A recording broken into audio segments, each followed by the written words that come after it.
நம்ம சிந்திக்க போகிற வேத பகுதியானது எபேசியர் 5ஆம் அதிகாரம், எபேசியர் 5ஆம் அதிகாரம் 2வது வாக்கியம். கிறிஸ்து நமக்காக நம்மை தேவனுக்கு சுதந்த வாசனையான காணிக்கையாகவும் பலியாகவும் ஒப்பு கொடுத்தார். ஆமாம், கர்த்தருக்கு மகிமை உண்டாகட்டும். நீங்கள் நல்லா கவனிங்க, இந்த வசனத்தில் 7 பாயிண்ட் இருக்குது. 7 பாயிண்ட். இந்த ஒரே வசனத்தில் 7 காரியம் இருக்குது. 1 கிறிஸ்து நமக்காக, 2 தேவனுக்கு சுதந்திர வாசனையாக, 3 காணிக்கையாக, 4 பலியாக, 5 ஒப்பு கொடுத்தார், 6வது நம்மில் அன்பு கூர்ந்தார், 7வது அன்பிலே நடந்து கொள்ளுங்கள். இந்த 7 காரியமும் ஒரே வாக்கியத்தில் இருக்குது. வசனம் படிக்கும்போது இந்த 7 காரியம் இருக்குன்னு நம்ம நினச்சி பார்த்துருப்போமா? கிறிஸ்து நமக்காக என்ன செய்தார்? கிறிஸ்துன்னா முதல்ல என்ன, அதை தெரிஞ்சுக்கணும். இயேசுனா ஜனங்களின் பாவங்களை நீக்கி ரட்சிக்கிறவர். கிறிஸ்துனா அபிஷேகம் பண்ணப்பட்டவர்.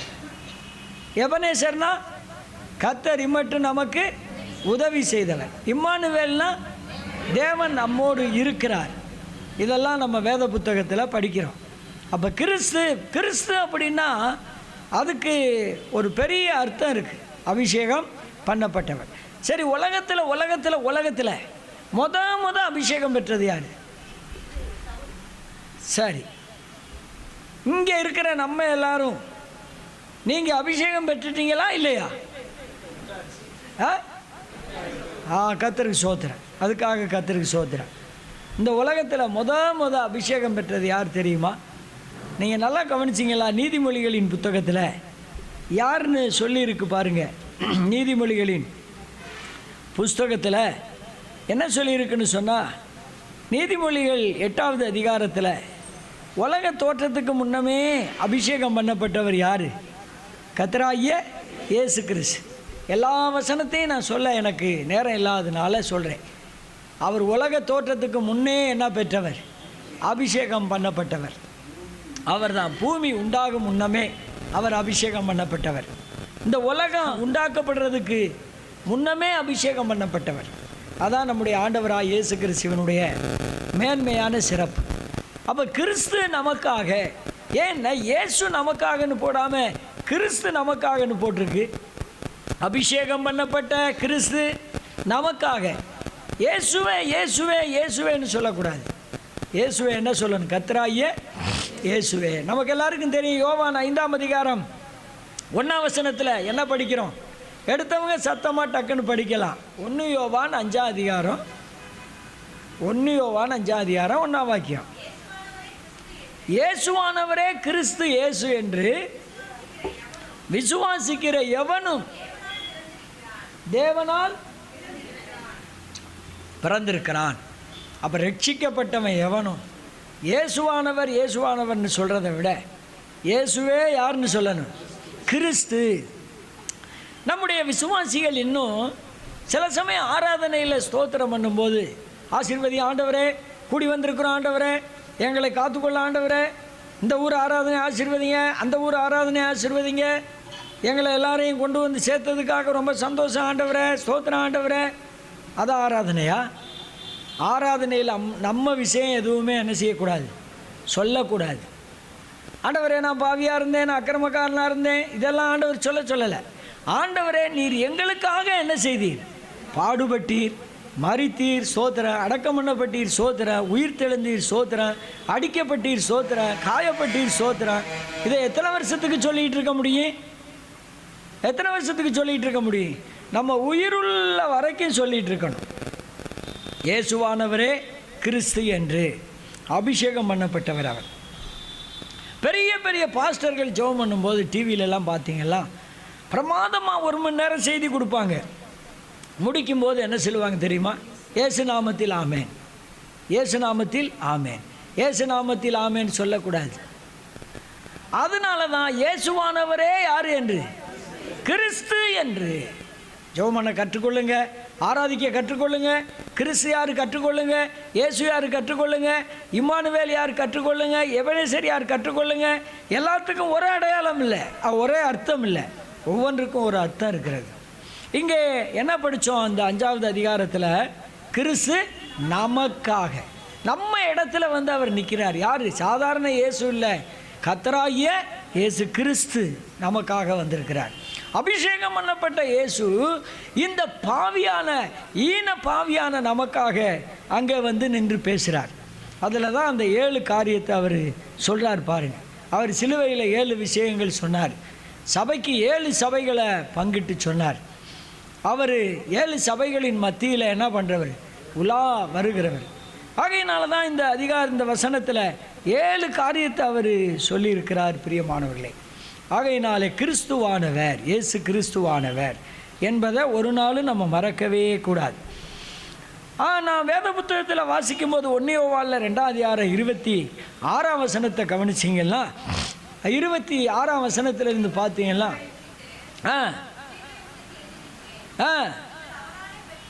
நீங்கள் அவரால் பெற்ற அபிஷேகம். கிறிஸ்து நமக்குள்ள அபிஷேகத்தை தந்திருக்கிறார். ஆமென், கர்த்தருக்கு ஸ்தோத்திரம்.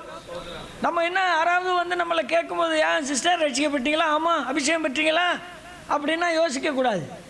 என்ன பெற்றிருக்கிறோம்?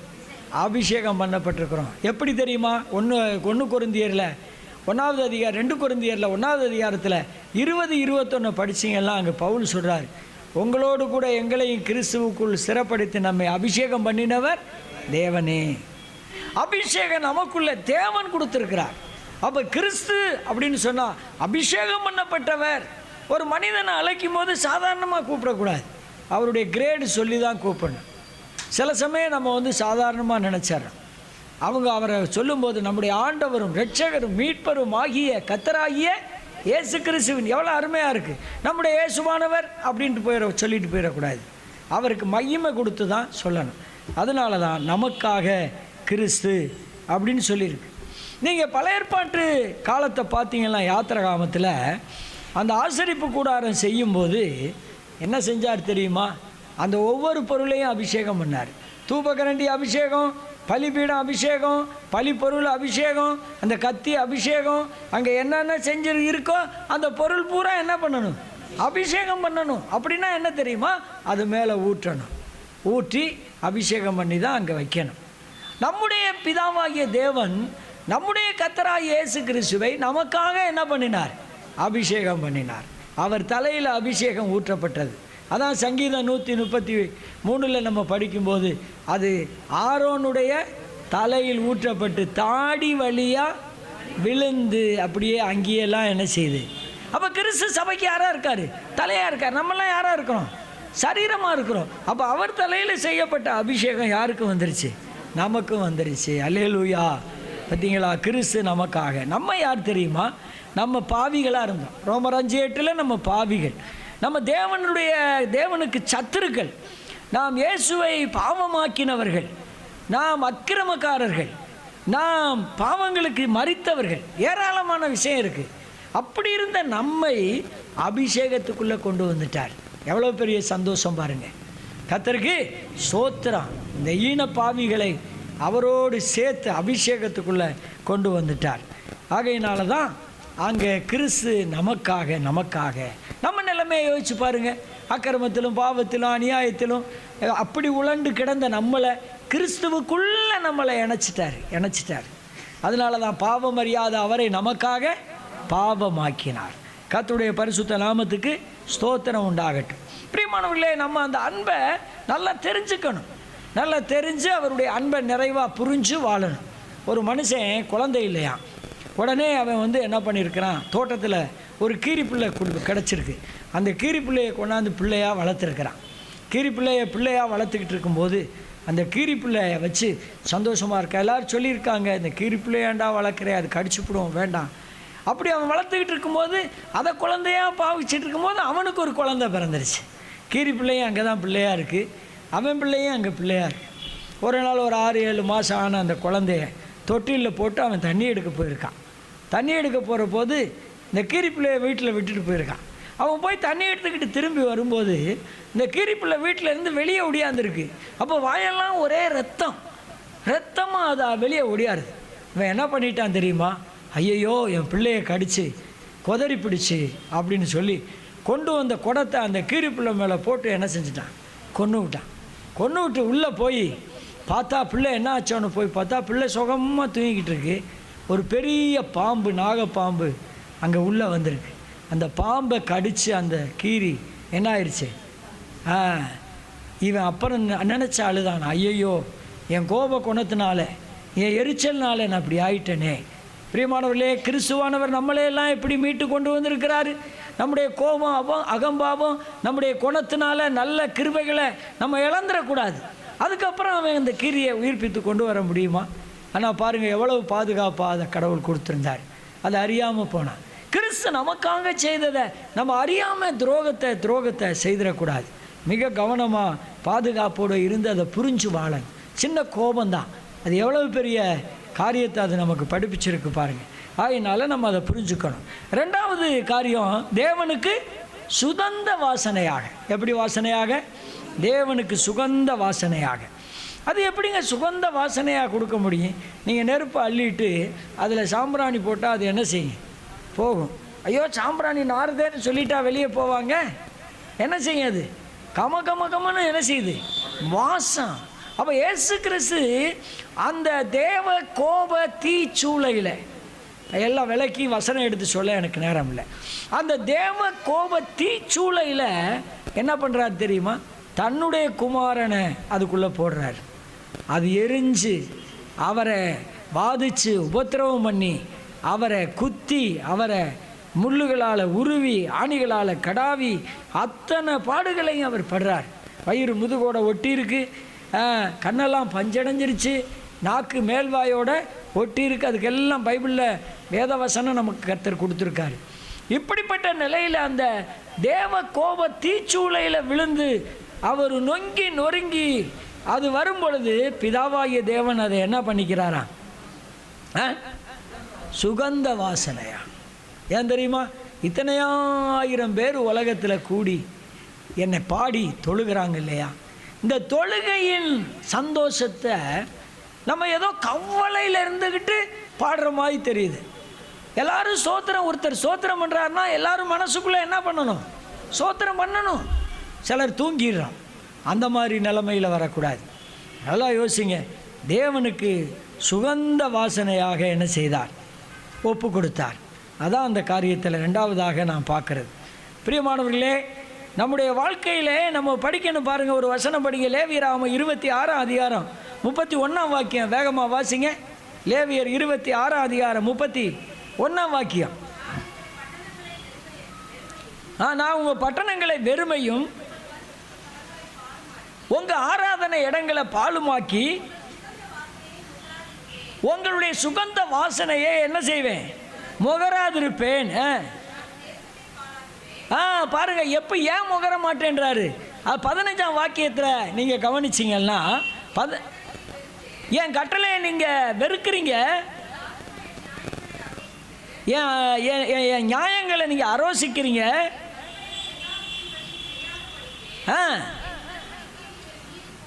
பார்த்தீங்களா எத்தனை குறை அந்த மக்கள் செய்கிறாங்க. அப்படி செய்கிறதுனால உங்களை நான் சுகந்த வாசனையாக என்ன செஞ்சுக்க மாட்டேன்? அங்கீகரிச்சுக்க மாட்டேன். அப்போ பாருங்கள், பிதாவாகிய தேவனுக்கு குமாரனாய் இயேசு கிறிஸ்துவினுடைய சிலுவை மரணம் சுகந்த வாசனையாக இருந்தது. நமக்கு சில வேளை வியாதிகள், போராட்டங்கள், பிரவீனங்கள், பிரச்சனைகள் வரும்போது நம்மளும் பலவீனப்படக்கூடாது. நம்மை ஆண்டவருடைய சன்னிதானத்தில் ஊற்றி நல்ல சுகந்த வாசனையான இன்னைக்கு காலையில் நாங்கள் ஏறெடுத்த ஆராதனையை கர்த்தர் சுகந்த நிலைமையில் முகர்ந்து கொண்டார் என்று சொல்லக்கூடிய அளவுக்கு இருக்கணும். நோவா பேழையை விட்டு இறங்கி அவர் பலி செலுத்தும் போது அதை கர்த்தர் என்ன செஞ்சாராம்? சுகந்த வாசனையாய் முகர்ந்து கொண்டார்னு சொல்லியிருக்கு. பிரியமானவர்களே, தேவனுடைய அதிசயம் அதெல்லாம். அதனால் வேத புத்தகத்தில் படிக்கிறோம், உதடுகளின் கனியாகிய சோத்திர பலியை. எபிரேயர் 12ஆம் அதிகாரத்தில் படிக்கிறோம், உதடுகளின் கனியாகிய சோத்திர பலியைன்னு. ஆனால் அதே வார்த்தையில் பழைய ஏற்பாட்டில் படிக்கும்போது உதடுகளின் காளைகளாகிய சோத்திர பலின்னு போட்டுரும். அவன் ஒரு மனுஷன் ஒரு உதட்டால் கர்த்தருக்கு ஸ்தோத்திரம்னு சொல்கிறது ஒரு பெரிய காளையவே வெட்டி பலி செலுத்துறதுக்கு சமமாகுது. அதனால தான் கர்த்தர் சுகந்தமாக ஏற்றுக்கொள்கிற ஆராதனையாக நம்ம ஆராதனை செய்யணும். மூணாவது, காணிக்கையாக. அவர் தன்னை என்னவா கொடுத்தாரு? காணிக்கையாக. வேத புத்தகத்தில் காணிக்கை முத செலுத்தின ஒருத்தர் பேர் சொல்லுங்க பார்க்கலாம். ஆபேல். காயின் ஆபேல். ஆபேல் கர்த்தருக்கு காணிக்கை செலுத்தினார். காயினும் காணிக்கை செலுத்தினார். ஆனால் எந்த காணிக்கையை அங்கீகரிச்சாரு? ஆபேலுடைய காணிக்கையை. சிலர் சொல்லுவாங்க அவர் ஆட்டு மந்தையிலிருந்து கொண்டு வந்ததுனால தான் அங்கீகரிச்சார்னு. அப்படி இல்லை. அவர் எப்படி கொண்டு வந்தார்? விசுவாசத்தினாலே கொண்டு வந்தார். விசுவாசத்தினாலே. பிரியமானவர்களே, நம்ம கர்த்தரை ஆராதிக்க வரும் பொழுது சங்கீதம் 96:8 நீங்கள் படிச்சிங்கன்னா 96:8 என்ன சொல்லியிருக்கு? செலுத்தி காணிக்கைகளை கொண்டு வந்து. நம்ம ஆராதனையில் மட்டும்தான் நம்ம சபையில் காணிக்கை எடுப்போம். மற்ற சபையெல்லாம் அப்படி இல்லை, எல்லாத்துலேயும் காணிக்கை எடுப்பாங்க. ஏன் நம்ம ஆராதனையில் மட்டும் காணிக்கை எடுக்கிறோம்னா, அவரை தொழுது கொள்ள வரும்போது காணிக்கை செலுத்துகிறோம். எவ்வளோ வேணாலும் செலுத்தலாம். 1000மோ 10,000மோ 1,00,000மோ காணிக்கை செலுத்தலாம். ஆராதனையில் நம்மளால் செலுத்தக்கூடிய அளவுக்கு செலுத்தலாம். அதுக்காக 10 ரூபா தான் மாற்றி வச்சுக்கிட்டு நான் காணிக்கை செலுத்துவேன்னு நினைக்கக்கூடாது. ஏன்னா பாருங்கள், பஸ்ஸிலெல்லாம் 10 ரூபா டிக்கெட் தான் இருக்குது. அதனால் கர்த்தருக்கும் 10 ரூபா டிக்கெட் தான் போடணும்னு இல்லை. நீங்கள் கர்த்தருக்கு நல்லா தாராளமாக என்ன செய்யுங்க, காணிக்கையை செலுத்தலாம். வெறுங்கையாக வராமல் எப்படி சொல்கிறாரு பாருங்க, நீங்கள் காணிக்கைகளை கொண்டு வந்து கர்த்தருக்கு காணிக்கைகளை என்ன செய்யுங்க, செலுத்துங்க. ஆபேலுடைய காணிக்கையை ஏன் அவர் அங்கீகரித்தார்னா, பிரியமானவர்களை விசுவாசத்தோடு செலுத்தினார். விசுவாசம் இல்லாமல் தேவனுக்கு பிரியமாக இருப்பது கூடாத காரியம். அப்போ பிதாவாகிய தேவனுக்கு கர்த்தராகிய இயேசு கிறிஸ்து தன்னையே என்னவாக்கினார்? காணிக்கையாக. எனக்கு ஒவ்வொரு பாயிண்டிலும் 1 மணி நேர செய்தி இருக்குது. ஆனால் அதை நான் ரொம்ப ரத்தன சுருக்கமாக நமக்கு தெரிவிக்கிறேன். அதுக்கடுத்து 4வதாக பார்த்தீங்கன்னா பலியாக. என்னவாக? பலியாக. இயேசு கிறிஸ்து நமக்காக என்ன ஆனார்? பலியானார். பலி யார் தெரியுமா? இயேசு கிறிஸ்து. பலிபீடம் யார் தெரியுமா? இயேசு கிறிஸ்து. எபிரேயர் 13:10 படி இயேசு கிறிஸ்து. பலி ஆட்டுக்குட்டி யார் தெரியுமா? கர்த்தராகிய இயேசு கிறிஸ்து. இதோ உலகத்தின் பாவத்தை சுமந்து தீர்க்கிற தேவ ஆட்டுக்குட்டி. பலி செலுத்தினவர் யார் தெரியுமா? கர்த்தராகிய இயேசு கிறிஸ்து. பழைய ஏற்பாட்டில் பலி யார் தெரியுமா? ஒரு ஆடாக இருக்கலாம். பலி பீடம் எது தெரியுமா? வேற ஒரு இடத்துல செஞ்சுருப்பாங்க. பலி செலுத்துறவர் யாராக இருப்பார் தெரியுமா? ஒரு ஆசாரியராக இருப்பார். பலி அங்கே பாருங்க, பலி வேற, ஆசாரியம் வேற, பலிபீடம் வேற. ஒவ்வொன்றும் ஒவ்வொரு ஆளு தான் செய்வாங்க. ஆனால் புதிய ஏற்பாட்டில் பலி அவர் தான், பலிபீடம் அவர் தான், பலி செலுத்தினவர் அவர் தான். எல்லாமே யார் தான்? அவர் தான். அப்போ அவர் என்ன ஆனார்? நமக்காக பலியானார், பலிபீடமானார், எல்லாமே அவர். அதான் அவர் தன்னையே என்னவா கொடுத்தாரு? பலியாக ஒப்பு கொடுத்தார். அது எவ்வளவு பெரிய மகிமையான காரியம். என்ன பலியாக ஒப்பு கொடுத்தார்? ரோமர் 8:3 படிக்கிறேன் தெரியுமா? பாவ பரிகார பலியாக. என்ன பலியாக?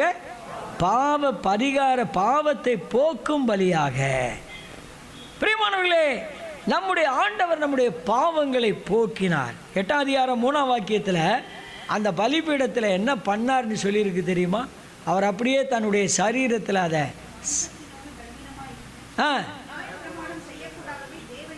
தேவனே செய்யும்படிக்கு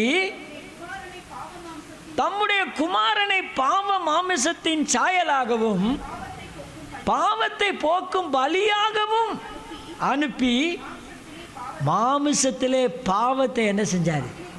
ஆக்கின பண்ணார்.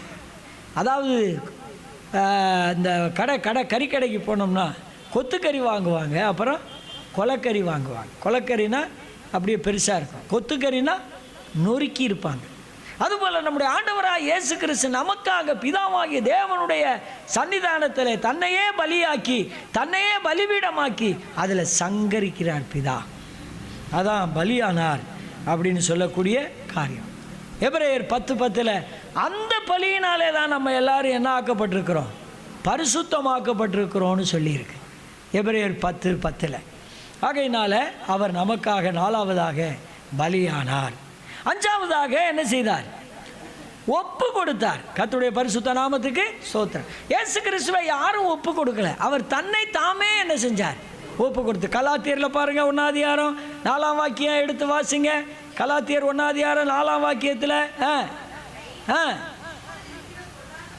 இப்பொழுது இருக்கிற இந்த பொல்லாத பிரபஞ்சத்தை நின்று விடுவிக்கும்படி தம்முடைய பிதாவாகி தேவனுடைய சித்தப்படியே நம்முடைய பாவங்களுக்காக யாரும் ஒப்பு கொடுக்கல, அவர் தன்னை தாமே என்ன செஞ்சார்? உங்களுக்கு தெரியுமா, பிலாத்து கூட எப்படியாவது என்ன பண்ணிடலாம், இயேசுவை விடுதலை பண்ணிடலாம்னு பார்க்குறாரு. பலர் வந்து பலது இயேசு, அந்த பிலாத்து மனைவி ஓடி வர்றாங்க, ஐயா இவரை ஒன்றும் செஞ்சிடாதீங்க, பெரிய நீதிமான் அப்படின்றாங்க. அவர் யூதாசு காசை வாங்கினவர் திரும்பி கொண்டாந்து என்ன பண்ணிட்டாரு? ஐயோ குற்றமில்லாத ரத்தத்தை என்ன பண்ணிட்டேன், காட்டி கொடுத்துட்டேன்னு வீசிட்டாரு. பேதுரு சொல்கிறாரு, ஐயோ நான் மறுதலிச்சிட்டேனே, இப்படி இந்த பாவத்தை எனக்கு மன்னிக்கணுமேனு மனங்கசந்து அழுகிறார். எல்லாரும் இப்படி சொல்லும்போது அவரை ஏன் பலியாக்கணும்? ஏன் அவர் ஒப்பு கொடுக்கப்படணும்? யாரும் ஒப்பு கொடுக்கல, அவர் தன்னை தாமே என்ன செஞ்சார்? ஒப்பு கொடுத்தார். பார்த்தீங்களா, நம்மளையே ஒப்பு கொடுக்கணும். அதுக்கெல்லாம் தேவனுடைய வார்த்தை நமக்கு நிறைய இருக்குது. நம்மளை எங்கெங்கே ஒப்பு கொடுக்கணும், எங்கெங்கே ஒப்பு கொடுத்துருக்குறோம் பாருங்கள். சவுலை ராஜாவாக்கினதுக்காக கர்த்தர் என்ன பண்ணார்? ஐயோ மனஸ்தாபப்பட்டார். என்னையும் உங்களை நான் விசுவாசி ஆக்கினதுக்காக அவர் என்ன பண்ணக்கூடாது? ஐயோ உன்னை ரட்சித்தேனேம்மா, உன்னை ரட்சித்தேனேப்பா, வேற யாராவது ரட்சித்ததுதான் இன்னும் நிறைய இடங்களில் போய் சாட்சியாக நின்றுருப்பாங்களே, அப்படி சொல்லி மனஸ்தாபப்படக்கூடாது. என் பிள்ளையை ரட்சித்ததுக்காக சந்தோஷப்படுறேன்னு சொல்லணும். பார்த்தீங்களா, அவர் நமக்காக தம்மை தாமே என்ன செய்தார்? ஒப்பு கொடுத்தார். அடுத்து என்னது? நம்மில் அன்பு கூர்ந்தார். நம்மில் அன்பு கூர்ந்தார். நம்மில், எண்ணில் இல்லை, நம்மில் என்ன செய்தார்? அன்பு கூர்ந்தார்.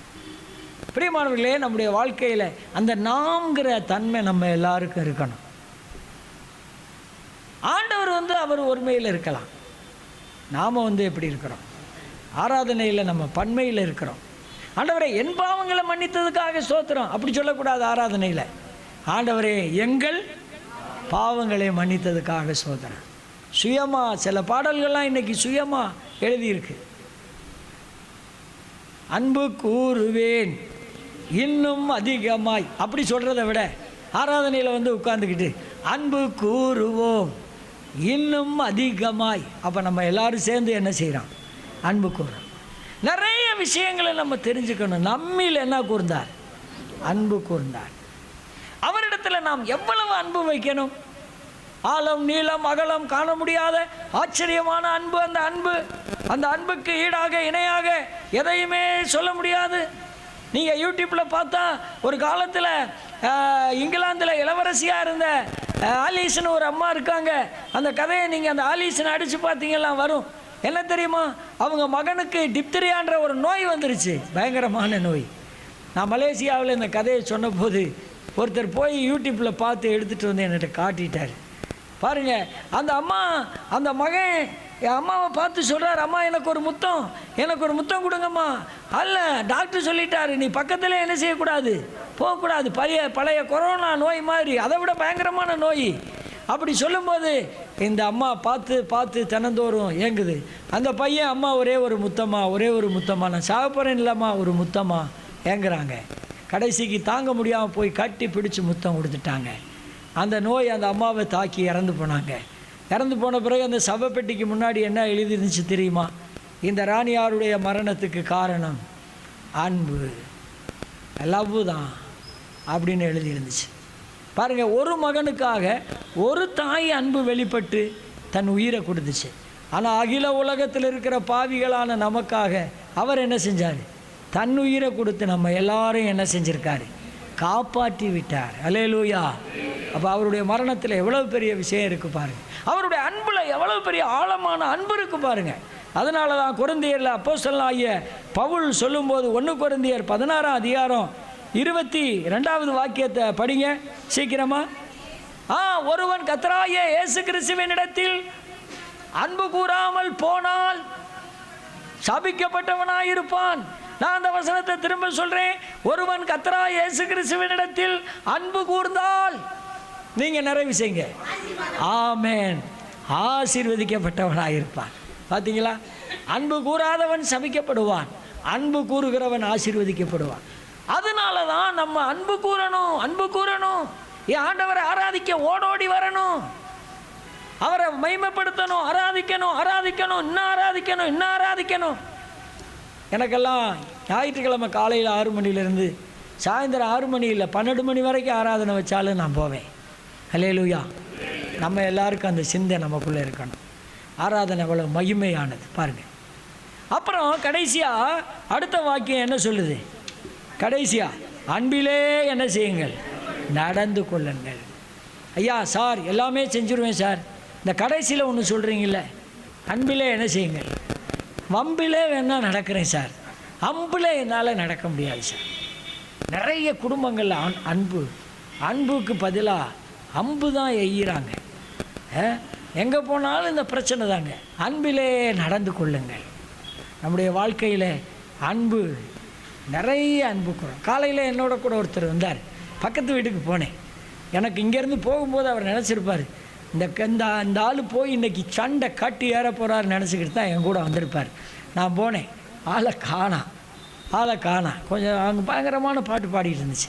அப்புறம் பக்கத்தில் ஒரு ஆள் வந்தார், அந்த ஓனர் தான் வந்தார். நான் சொன்னேன், ஐயா நாங்கள் ஆராதனை ஆரம்பிக்க போகிறோம், கொஞ்சம் பார்த்து சீக்கிரமாக. சரியா இந்தா பண்ணுறீங்க. அவர் சொன்னார், கூட வந்தவர் சொன்னார், என்னய்யா என்ன இவ்வளோ பொறுமையாக சொல்லிட்டு வரீங்க, நீங்கள் போனதை பார்த்தா நான் நினச்சேன் இன்றைக்கி என்னமோ நடக்க போகுது அப்படின்னு. அன்பிலே என்ன செய்யுங்கள், நடந்து கொள்ளுங்கள். கர்த்தருடைய பரிசுத்த நாமத்துக்கு ஸ்தோத்திரம். நம்முடைய அன்பை ஒரு காலம் நம்ம விட்டுறக்கூடாது.